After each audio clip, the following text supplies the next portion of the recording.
So my name's Ken Marchingo. I'm the CEO of Haven Home Safe, a very proud CEO I might add, because I get to work with a bunch of people who are outstanding, and every day they do amazing work.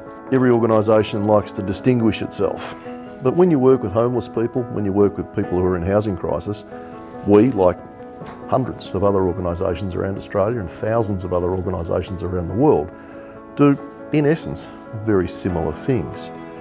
What distinguishes us is how we do those things. And this is a challenge for most organisations. Sitting over my shoulder is the purpose of the organisation.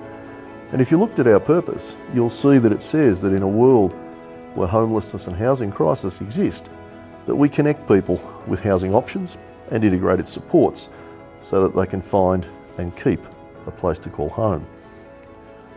We all know why home is important. It's the platform from which everything else happens. Without a home, your life will be in disarray. And so our job is to help people find a home. And for those people who need that help, to help them to keep it. But every housing organisation in the world will say something similar to what we've just said. Every homelessness organisation in the world will say something similar to what we've just said. So in a sense, every organisation will have its purpose, sometimes called a mission. And from that purpose will fall the organisation's strategy. And every organisation worth its salt has a set of values that distinguishes who they are and a bit about what they do. And they're usually described in simple words: honesty, integrity, a whole range of very positive terms. But the challenge is, what does that look like in the workplace every day? And so one way of, I guess, trying to understand that challenge is to identify and separate the key components of those top strap lines about what organisations are on about. So your purpose guides your existence. It's what you're there for. From purpose falls strategy. What is it we're trying to achieve? How are we going to try and achieve that? And we set out business plans, and they have tactics and plans and action plans. Again, every organisation does that if they're sensible. We have some values that sort of say, well, these are the things we will do, and these are certainly the things we won't transgress. So these are all important. But how do you tie your purpose and your strategy and your tactics with your values into how you operate every day of the week? And that is a challenge. In trying to resolve this challenge, we decided that what we would do, as our board at the time set some key and core values for us, we thought we would ask the people who have been instrumental in building this place, as we continue to build it, what is it that defines how we go about what we do? What is it that explains why we do what we do? And so we came up with a credo. We're not the only organisation in the world to have a credo. Some organisations' credo are in the form of a holy book. Some of them are in the form of prescriptive policy and procedures. But at the end of the day, the people who work here, the people who built this place, the people who are building this place, one of the things that they say when they've been recruited, when they've been on board for a while, they go, this place, it's not like other places I've worked. There's something different about this place. People seem incredibly passionate in this place. People seem incredibly committed in this place.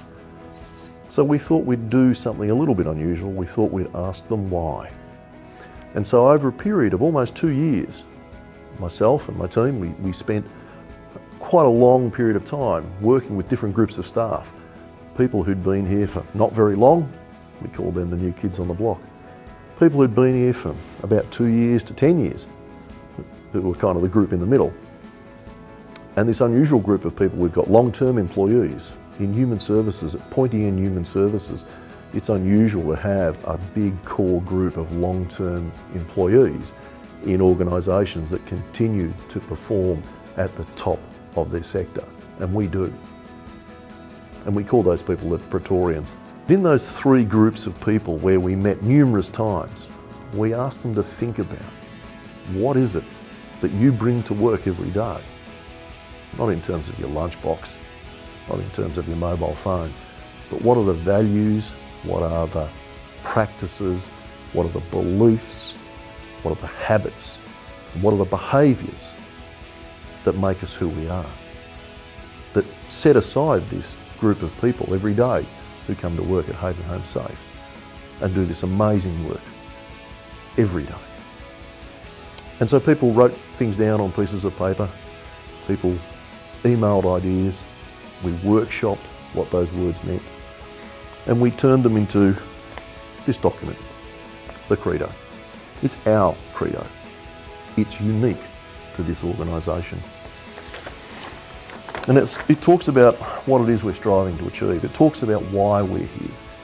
It talks about what we do, but most importantly, it talks about how we do that. I think it's a really inspirational document. And it's inspirational not because it's my words, not because it's the words of the board of directors, although I'm sure we can all come up with inspirational words. But if they don't resonate deep in your soul, then they're just words.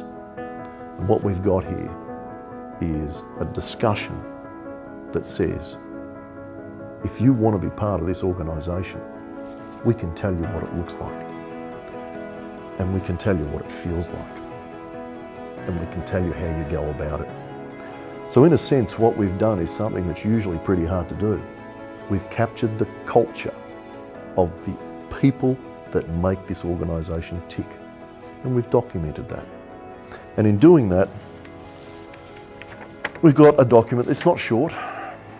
It's not a paragraph. You can see there is a lot in this document. We've got a whole bunch of stuff that, as I say, it's not only inspirational, it's actually quite motivational. But mainly it's a social compact for this workplace. It says what we do and why we do it. We've got two versions. We've got the version for our staff. It's necessarily a longer version. And if I look at the back of this document, there's a few sentences here. We're fiercely independent, but we value strong partnerships, and we do. We're a strong, purposeful team, tasked with work that's hard, unyielding, and often frankly thankless. But it talks about why that is. It talks about the fact that we're courageous and we back ourselves, but we don't have tickets on ourselves. It says we're focused on the big picture, but we know that big pictures are just made up of hundreds, if not thousands, of little pictures. It's the actions of everybody every day that builds that big picture. The smaller version, this is the one for the people who don't work here. Because to be fair, if you don't work here, you don't need to know everything that's in this one. But we want people to know that this is an unusual organisation. It's different, and there's a bunch of reasons why it's different. So we have one for the external audience, and we have one for our internal audience. And we ask people, particularly those people who are new to the organisation, people who are thinking of joining the organisation, we want them to sign on to this. Because in signing on to this, they're signing on to what everybody else here is involved in. They're signing on to how we do things here. They're signing on to why we do things here. And this is incredibly important. There's no reason why this Credo will change. It should ideally be timeless. Our purpose, like the purpose of most organisations, largely timeless. Strategy doesn't change much, doesn't change frequently, but over time will change. Tactics change all the time. And more importantly, the people, those who are here now, and those who will still come, they will change. And so as I leave the organisation at some point in the future, hopefully that's a while away, as the executive team who work with me and support me to deliver, as they move on, as each of the staff members move on over time, we send a message to the future us. It's a message, like a message in a bottle, if you like, to the future you, to the future us, that says there was a trusty group of people who built this place, who are still building this place. We have much to do. We have a long way to go. In a world with a lack of resources for the people who need it, there is no shortage of hard work for us to do. But we can send a message to everybody who comes after us that says this is why we're here, this is what we're trying to do, and this is how we do it. So if you're new to the organisation, read this document carefully. If you read it carefully and it doesn't resonate with you, then you're probably in the wrong place. There's no shame in that. This work is not for everybody. It's hard, it's difficult. As I said before, it's often thankless. but it's valuable, it's important, because what we do here is important, and we should never lose sight of that. The people we work with are important, and we should never lose sight of that. And this is about reminding us. It's not just about defining our conscious, our collective, our collaborative, and our constant culture. It's not just about what we do. It's not just about how we do it, but it's about why we do and why we don't do some things as well. And so for new people coming into the organisation, this is kind of like a short operating manual. This is how to do being a Haven Home Safe person. And so I welcome you to the organisation, and I welcome you to our Credo. You'll find evidence of the Credo sprinkled throughout our policies, sprinkled throughout our procedures, sprinkled throughout the way we go about things. The other thing this document does is it allows us all to hold each other to account on the way we do things here. So I hope you enjoy it. I hope it resonates with you. It resonates with me because it came from a place, and I'll show you where that place is in just a moment. So this box that sits here in the boardroom, as you can see, it's got the Credo written on it. Big, thick, leather-bound box. It sits here for a reason. And the reason is simply this. Our Credo didn't just appear as a PDF document. It didn't just appear as a document you see in frames around the organisation. It didn't just appear without a huge amount of work. And that huge amount of work came from a number of workshops from various groups of people. And in each of these groups, we asked people to think about what is it that makes this organisation a bit different? Why is it that they're here? What's important about this workplace? What's important about the work that we do? And what are the important things that distinguish us and that will take us into the future?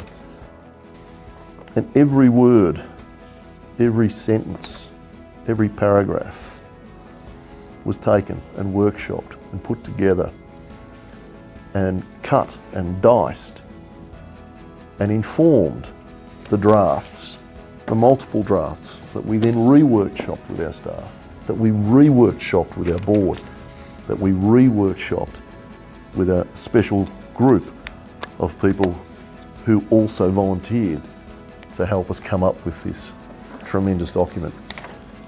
And so this is the evidence, this is the proof.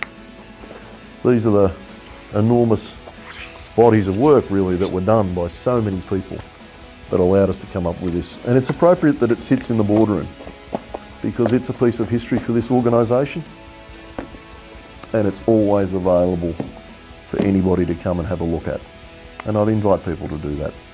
And it belongs on the boardroom table because this is where the custodians, where the stewards, where the governors, where the in fact owners of the company will continue to meet and continue to make decisions about this company now and into the future.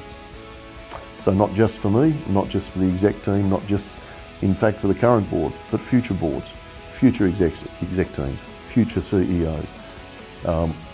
We have everything there that anybody will ever need to know what it is that the message is that we're sending to the future us.